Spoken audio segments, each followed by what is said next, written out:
कहेंगे कि बीजेपी की मदद कर रहे हैं, बीजेपी वाले बता रहे हैं कि महागठबंधन की मदद कर रहे हैं। वजह यह है कि यहाँ दोनों ही दल को, महागठबंधन को और बीजेपी को, लोगों को डराकर मजबूरी में रखकर मुफ्त में वोट लेने का आदत लगा हुआ है।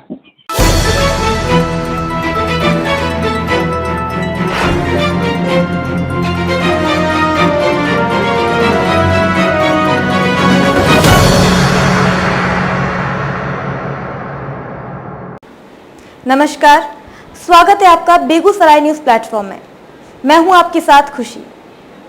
आइए नजर डालते हैं आज की बड़ी खबर पर। नमस्कार, जैसा कि आपको पता है 2 अक्टूबर 2022 से जन सुराग अभियान के तहत जो पदयात्रा हम लोगों ने शुरू की है उसको करीब अभी 16 महीने से ज्यादा हो गए। इन 16 महीनों में हम लोग पश्चिम चंपारण के गांधी विद्यालय आश्रम से चलकर पश्चिम चंपारण होते हुए पूर्वी चंपारण, सीवर, गोपालगंज, सीवान, छपरा, वैशाली, समस्तीपुर, मुजफ्फरपुर, मधुबनी, दरभंगा होते हुए बेगूसराय आए हैं। करीब 45% बिहार हम लोग पैदल चल चुके और अभी बेगूसराय आपके जिले में मैं 15-20 दिन और रहूंगा, 3 हफ्ते तक और यहाँ पर रहूंगा। तो अभी कुछ प्रखंडों में हम लोगों ने अपनी पदयात्रा पूरी की है, बाकी के 12-13 प्रखंड अभी और बाकी है। अभी तक के जो पदयात्रा के अनुभव रहे उस पर मैं आपसे प्रश्न आप जो होगी वो आप कर सकते हैं। पदयात्रा के जो 3 उद्देश्य है मैं वो बता देता हूँ। पदयात्रा का पहला उद्देश्य ये है कि हमारी जो अपनी 15-20 वर्ष की काम करने के बाद जो समझ बनी है, बिहार में जो गरीबी है, पिछड़ापन है, बदहाली है, भ्रष्टाचार है, उसका मूल कारण ये है कि बिहार में लोग सारी समस्याओं को समझने, जानने, बूझने, भोगने के बाद भी जब वोट करने जाते हैं तो इन विषयों को छोड़कर, अपनी समस्याओं, अपने बच्चों के भविष्य की बात को छोड़कर जाति पर, धर्म पर, लालू जी के डर से भाजपा के डर से लालू के नाम पर वोट करते हैं। इसी वजह से यहाँ पर सरकार चाहे कोई चुनकर आए, नेता कोई चुनकर आए, बिहार में सुधार देखने को नहीं मिल रहा है। 1990 में जब लालू जी मुख्यमंत्री बने तो भी देश का सबसे गरीब और पिछड़ा राज्य बिहार था। 2004-05 में जब नीतीश कुमार मुख्यमंत्री बने तो भी देश का सबसे गरीब और पिछड़ा राज्य बिहार था। और आज जब नीतीश बाबू की सरकार में 18 साल में कुछ सुधार होता, कम से कम शुरुआती सालों में लोगों को दिखा था, उसके बावजूद आज भी देश का सबसे गरीब, सबसे पिछड़ा, सबसे ज्यादा अशिक्षित, सबसे ज्यादा भुखमरी वाला राज्य बिहार ही है। तो ये मेरी अपनी समझ ये है कि ये सिर्फ सरकार और कुछ चंद नेताओं का मामला नहीं है। जब तक समाज के स्तर पर यहाँ जागृति नहीं आएगी, समाज नहीं जगेगा, समाज के स्तर पर इस बात की समझ नहीं होगी, तब तक बिहार में आमूल सुधार नहीं होगा। इसीलिए पदयात्रा का पहला उद्देश्य ये है कि गांव-गांव जाया जाए और लोगों को ये बात बताया जाए कि उनकी जो बदहाली है, उनकी जो परिस्थिति है, वो सिर्फ नेताओं को गाली देने से नहीं होगा। अगर भ्रष्टाचार समाज में है तो उसके लिए कहीं न कहीं हम लोग जिम्मेवार हैं, क्योंकि नेता जो है वो कोई पंजाब कर्नाटक से नहीं आया है, मंगल ग्रह से नहीं आया है। नेता को हमने आपने चुन कर बैठा है। अगर आप गलत आदमी को चुनेंगे तो आप उससे सही की उम्मीद न रखें। पदयात्रा का दूसरा उद्देश्य ये है कि बिहार में 50% से ज्यादा लोग ऐसे हैं जो विकल्प के अभाव में लालू जी के डर से भाजपा को और भाजपा के डर से लालू जी को वोट करते हैं। ऐसे लोगों को विकल्प के अभाव में किसी को वोट न करना पड़े, इसके लिए जरूरी है कि बिहार में एक नया दल, एक नया विकल्प बने। पदयात्रा का दूसरा उद्देश्य ये है कि गांव-गांव पैदल चलते उन सारे लोगों को इकट्ठा किया जाए जो सामाजिक राजनीतिक तौर पर जागरूक लोग हैं और बिहार में एक नए दल, नए विकल्प की परिकल्पना से सहमत हैं, और ऐसे लोगों को साथ मिलाकर एक दल बनाया जाए। दल बनना बिल्कुल तय है, ये कोई किंतु परंतु का मामला नहीं है। पदयात्रा जब शुरू हुआ है उसके उद्देश्य में लिखा हुआ है कि दल बनाना एक उद्देश्य है, लेकिन दल कोई व्यक्ति प्रशांत किशोर कोई परिवार विशेष या कोई जाति विशेष न बनाए। दल बिहार के वो सारे लोग मिलकर बनाए जो चाहते हैं कि बिहार में एक नया दल बनना चाहिए। और पदयात्रा का तीसरा उद्देश्य ये है कि अगर समाज में जागृति आए, चेतना आए, समझ हो जाए, उनके सामने एक बेहतर विकल्प नेताओं का आ भी जाए, उसको लोग चुन भी दें, तो भी बिहार का विकास तब तक संभव नहीं है जब तक बिहार के विकास के लिए जमीनी हकीकत को समझकर एक सही योजना न हो। तो पदयात्रा का तीसरा उद्देश्य इसी से जुड़ा हुआ है। हर पंचायत का, बिहार के 8,500 पंचायतों का, हर पंचायत का अगले 10 साल के विकास का योजना बनाना, ताकि दल जब बने तो दल के पास बिहार के हर पंचायत के अगले 10 साल के विकास की योजना हो। इस पदयात्रा के दौरान जब हम लोग चल रहे हैं तो बेगूसराय में मैं जब 1 महीने करीब रहूंगा तो बेगूसराय के हर पंचायत का, वहाँ की समस्याओं का अध्ययन, उसका संकलन और उन समस्याओं के समाधान का रास्ता बनाने के बाद ही हम बेगूसराय से निकलेंगे। यही कारण है कि आप देख रहे हैं कि पिछले 16 महीनों में हम लोग 12-13 जिले ही कर पा रहे हैं। एक जिले में 1-1, 1.5 महीना का समय लगाते हैं, लेकिन इन 3 उद्देश्यों के साथ पदयात्रा जो शुरू की है, इसको एकदम दृढ़ संकल्पित है।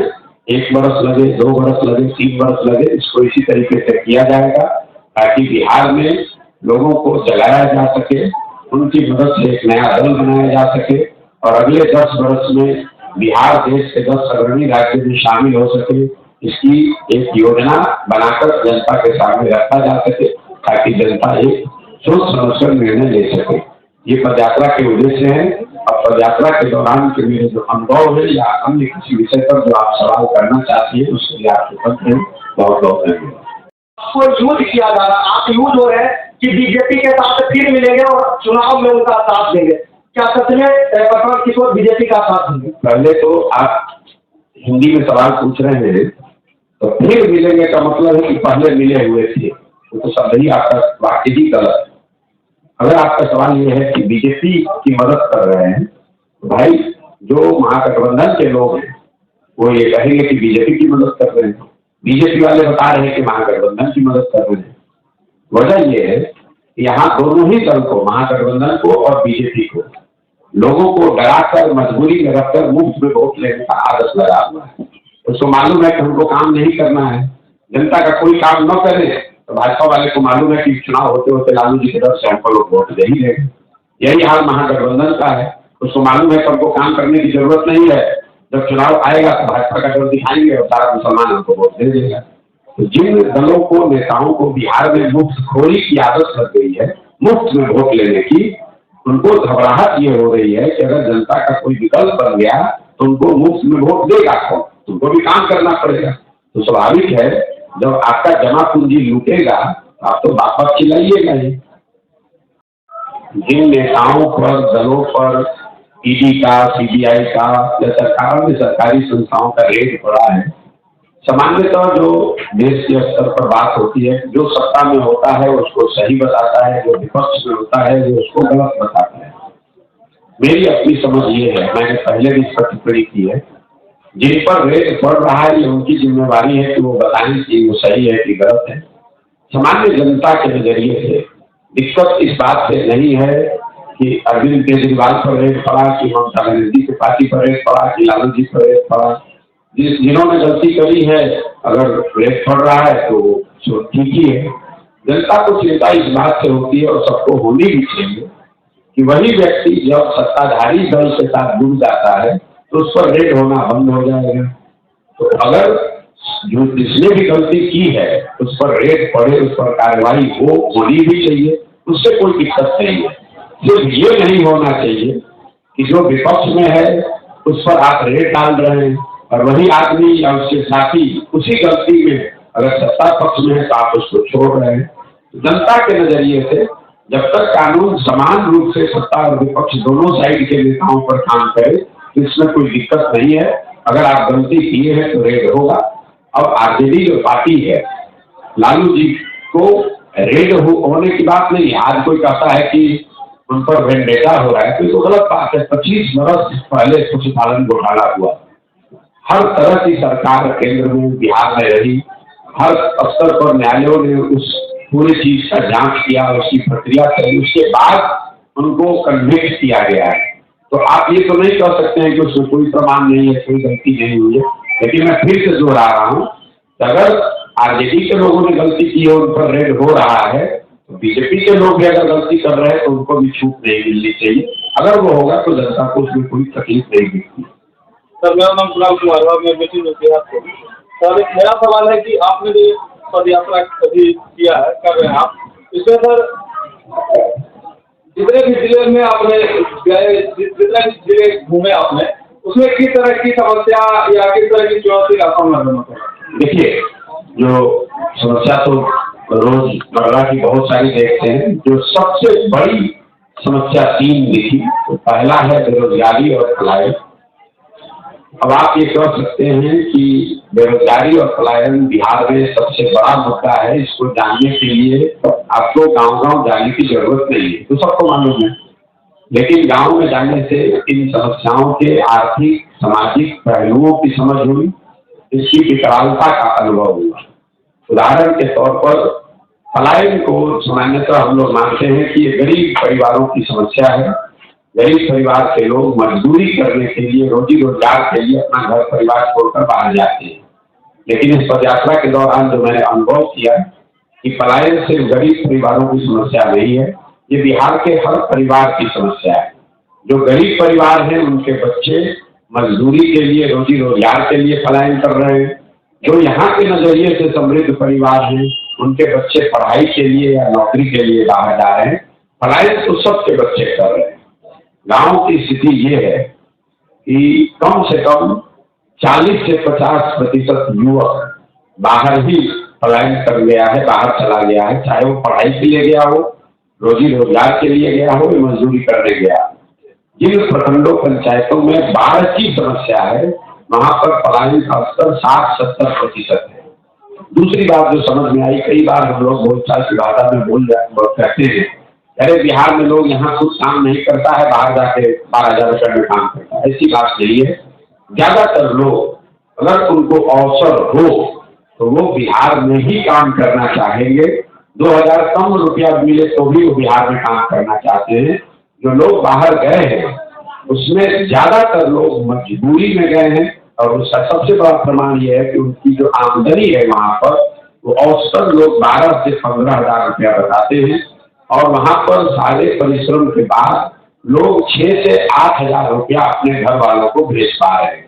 तो अंग्रेजी में जो एक वर्ड है डिस्ट्रेस माइग्रेशन, बिहार से बाहर जाने वाले लोगों में 2/3 के आसपास लोग डिस्ट्रेस माइग्रेशन वाले हैं। स्वेच्छा से जाने वाले लोग नहीं है, मजबूरी में जाने वाले लोग हैं। लोग यहाँ आते हैं, अब उनकी स्थिति इतनी परिवार की खराब है तो बाहर न जाए तो उनका परिवार का खाना दाना ही नहीं चलेगा, इसलिए जा रहे हैं। यही स्थिति कमोबेश बेरोजगारी की भी है। हम लोग को लगता है कि जो पढ़ा लिखा आदमी नहीं है, जो गरीब आदमी है, वो सब बेरोजगार घूम रहा है। ऐसी बात नहीं है। बेरोजगारी एक ऐसी समस्या है जो जिससे बिहार का कोई परिवार अछूता नहीं है।